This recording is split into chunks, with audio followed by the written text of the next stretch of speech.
এখন বাজে রাত 12টা। তো আমি এখন হাঁস বসিয়ে দিয়েছি। এটা হলো চীনা হাঁস। তো আজকে খুব খেতে ইচ্ছা করছিল চীনা হাঁস। তো আমার বরকে অফিসে ফোন করে বলেছি যে আমার হাঁস খেতে মন চাচ্ছে।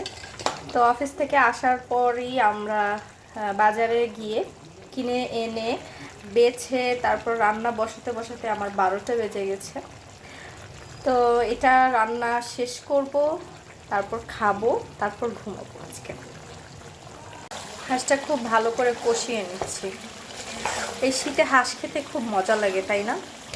আর আমি তো মিস করছি আমাদের বাগেরহাটের সিআই পিঠা। তো সেই পিঠাটা হলে হাঁসের গোশটা আরও বেশি ভালো লাগে খেতে।